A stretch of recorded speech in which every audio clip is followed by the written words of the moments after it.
Okay, I'm sure that you have already heard that you need to train deep learning network on a GPU, and it doesn't really make sense to do it on a CPU or a network of CPUs for that matter. Have you ever wondered why this is the case? That's a question that we will try to answer in this video. First, let's see how the feed-forward propagation and back propagation works in a deep neural network. When we train a model, we split the data into batches. The batches have the same shape and have to propagate through the same network. Thus, they all have to be processed in the same exact way.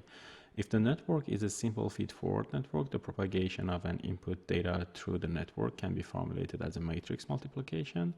Or if the network is a convolutional layer, and the propagation will be the convolution operator. The common factor between these two cases is that first, the order of calculation doesn't really matter within the batch, and second, the operation is similar but is done on different input. And now we can see why a GPU is better than a CPU for training a neural net. A CPU is a general processor that performs all kinds of instructions, but they perform in order in a serially manner. You may ask that multi-core CPUs can execute instruction in parallel, and that is true, but the cores usually are executing different codes and are mostly independent programs. Besides, the ability of executing multiple instructions at the same time started with superscalar long before multi-core CPUs. The GPU, on the other hand, is not a general processor and are designed with parallelization of computation in mind. Like a CPU, a GPU have cores, but its cores are simpler as they are not executing complex instructions. Their simplicity gives some extra performance.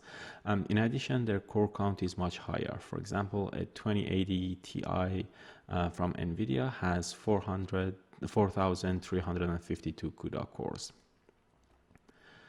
The last factor is that deep learning frameworks like PyTorch and TensorFlow spend years in optimizing their frameworks for GPUs. In my experience, training on a laptop 1050 Ti was almost 20 times faster than a Core i7 CPU with 6 cores. A desktop grade 1080 Ti was almost 100 times faster than the Core i7 CPU. And these numbers really varies depending on the model size and the architecture, but the scale should be roughly the same.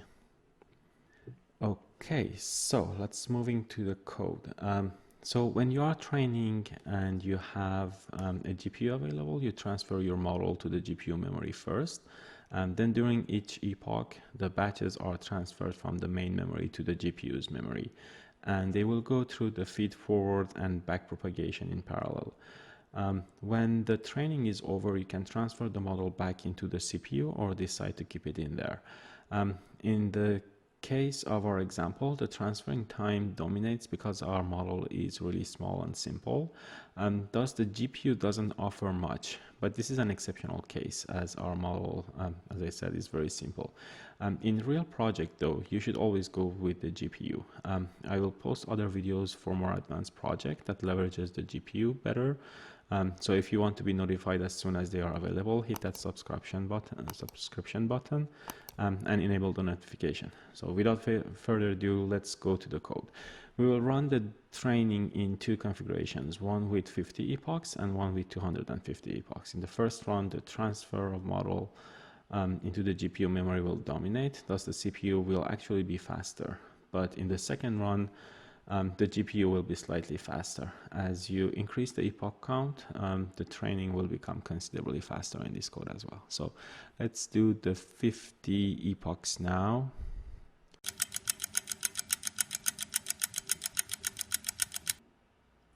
So the training is over, and as you can see, both networks are fitting well the function that we have trained on. But as you can see, the first one, which was trained on the CPU, is slightly faster than the one that was trained on the GPU. And as I said, this is because the transferring of the model between the main memory and the GPU's memory is dominating here. So let's increase the epoch count to 250 and then run again.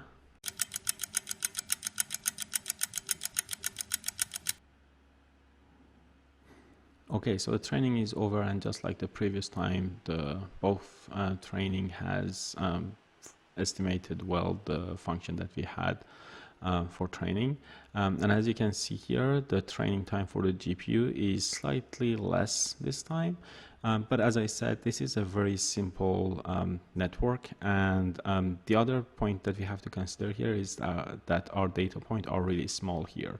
So when they are being transferred from the primary memory to the GPU's memory, it's going to take a considerable amount of time. Whereas when you're training, for example, on images, the data input size are much higher, so it's going to be much more efficiently transferred through the memory. And then because the GPU has much more cores than a CPU, it's going to have considerable amount of performance gain.